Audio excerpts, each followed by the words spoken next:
It happened in Budapest, in an old building on the Pest side, not far from the Grand Boulevard. Tourists love buildings like that.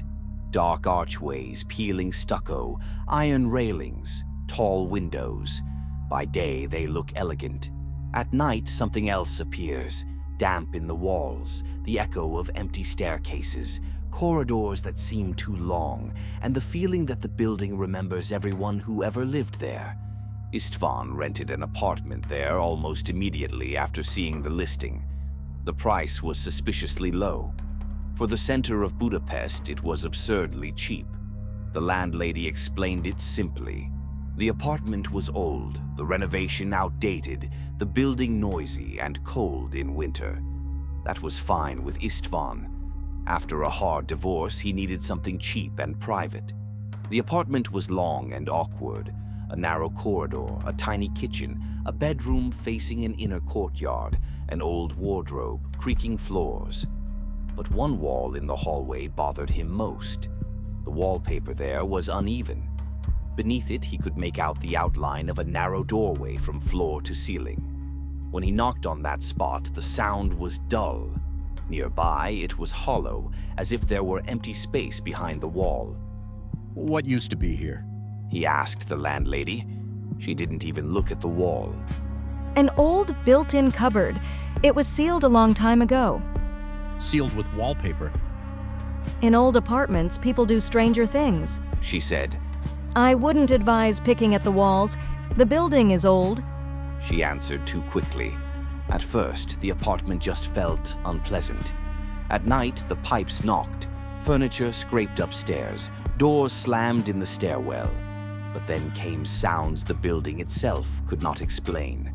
First, a rustling, soft and dry, as if someone inside the wall were dragging fingernails across paper. Then knocking. 3 knocks. A pause. 3 more. It always happened after 2 in the morning. On the 3rd night, István stepped into the corridor and switched on the light. The sound stopped immediately. He went to the wall and saw that the wallpaper had started to peel away. Under it was old plaster. Beneath that, a narrow wooden frame. After that, the apartment began to change. The corridor stayed cold even when the rest of the apartment was warm. The light bulb near the wall flickered and sometimes went out by itself. In the mornings, tiny scraps of wallpaper appeared on the floor, as if someone were tearing it from the inside. Once, he even noticed thin raised lines beneath the paper, like small children's fingers pressing outward. He started sleeping badly. Every night he dreamed the same dream. A dark, cramped room without windows, an iron bed, an enamel mug on the floor, and a child's voice, hoarse with thirst. Mom, I'll be good. Open the door. He always woke with the feeling that the voice had come from somewhere nearby, not from the dream. A few days later, he spoke to the downstairs neighbor, an old Hungarian woman named Eva who had lived in the building almost her whole life. When he asked about the apartment, she said, You shouldn't live there alone. Why not?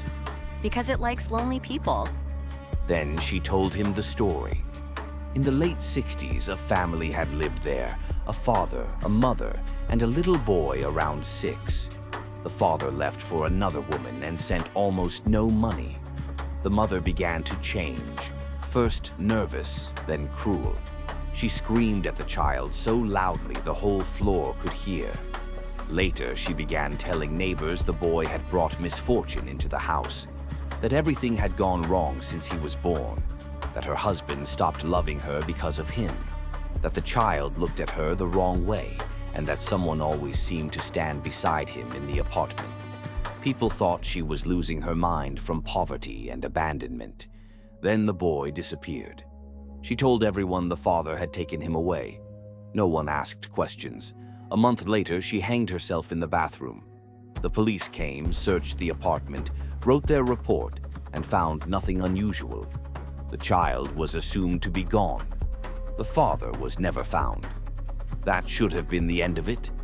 But a few months later, the next tenant began hearing a child crying behind the wall. Then voices. Then someone calling his name from the corridor. 2 weeks later, he threw himself out of the kitchen window. After him came a young seamstress, found dead in the bathroom. Then an elderly accountant who slit his own throat. Then a student who tried to burn the apartment down, and before dying screamed that it has already come out of the wall. That was when the building owners brought in a man people whispered about for decades afterward. Someone who dealt with things the police could not explain. He examined the apartment and said the boy had never left. The mother, completely mad by then, had locked him in a tiny windowless storage room beside the corridor. She blocked the door with a wardrobe, nailed boards over it, then covered everything with plaster. The child died there of hunger and thirst, hearing his mother walk through the apartment without opening the door.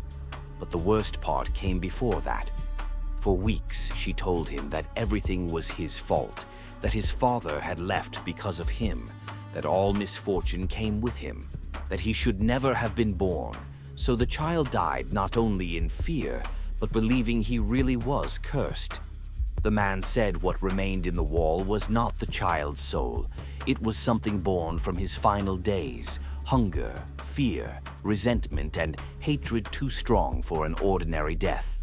They did not open the room. Instead, they sealed it completely. Protective signs were placed in the wall. Iron spikes were driven into the frame. Blessed medallions and prayers were hidden between the layers of plaster. And everyone was warned, if the sounds ever started again, no one must touch the wall, and no one must ever open it.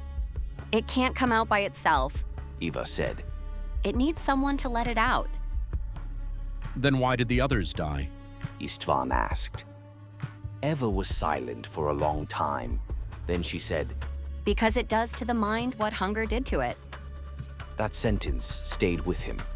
That evening, for the first time, István was truly afraid of the apartment. The corridor no longer smelled of dust or damp. It smelled sweet and rotten, like air trapped too long in a sealed room. The wallpaper had peeled back even farther. Then, from inside the wall, he heard a voice, very softly. Please. He froze. It was a child's voice, hoarse, barely audible. I know you're there. It whispered. It's very dark.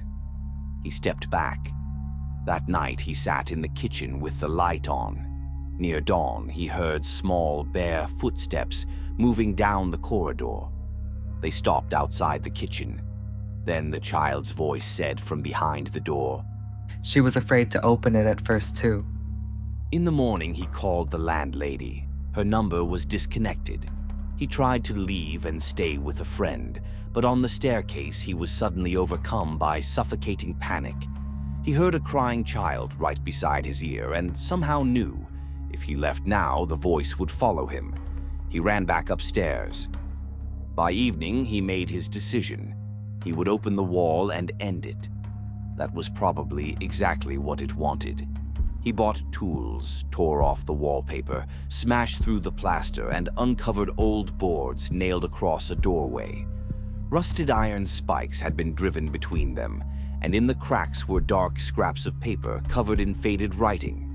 It looked like protection, hurried but careful. When he pulled out the first spike, the lights in the apartment went out. When he removed the second paper charm, a long, shaking inhale came from behind the boards, as if something inside had taken its first full breath in decades.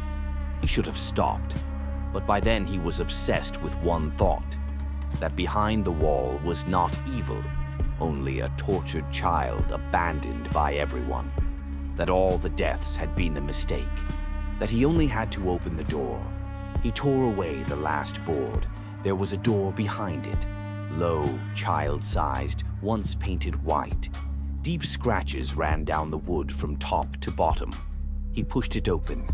The room was tiny, windowless, a narrow iron bed, a child's chair, a mug on the floor, a rotting blanket. Drawings covered the walls, at first neat, then increasingly frantic.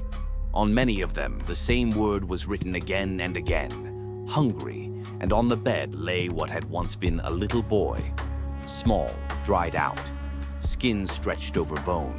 His head turned toward the door as if he had died staring at it. One arm reached forward. Then István saw the words scratched into the wall above the bed. When they open it, I will be hungry. The door slammed shut behind him. The room went dark. He lunged for the exit, but found only smooth wood. Outside, something slowly dragged its nails across the other side of the door. Then he heard a dry, quick scuttling from the darkness, like something very light and very fast moving across the floor. Then the voice came again, first as a child, You came too late. then as a woman broken by tears, This is all your fault. then as the child again, but with something older and harsher inside it. Now you know what it was like. He never saw it clearly, only two pale spots where eyes should have been, and the outline of a body too small, too thin, standing beside the bed. It did not attack him. It only spoke and showed him the hunger, the darkness, the days without water, his mother's footsteps beyond the wall, the hope that she would still open the door, the hatred that came when that hope died. And with it came thoughts that were not his own, that no one was coming, that no one ever opened the door, that everyone was always alone, that the only way out was to stop waiting. That was how it killed, with hunger placed inside another person's mind. No one knows how long he was in there. In the morning, the neighbors heard a mirror shatter, then someone laughing and crying at the same time. But no one called the police. In old buildings, people prefer not to get involved. István was found the next day in the bathroom. Officially, it was suicide. And in the corridor, beneath the torn wallpaper, there was only a bare wall. No door. The police knocked on it, measured it, examined the plaster. Just an ordinary partition. But when Ava heard that he was dead, she only closed her eyes and said, So he opened it after all. A month later, the apartment was rented out again. The new tenant was an architecture student. He moved in late autumn when darkness falls early in Budapest and the old courtyards fill with shadow. On the first night, he heard rustling in the corridor. On the second, 3 soft knocks. And on the third, he noticed that beneath the fresh wallpaper, a neat rectangular outline was beginning to show through, as if, from the other side, someone were very slowly and very patiently tracing the shape of a door with one finger.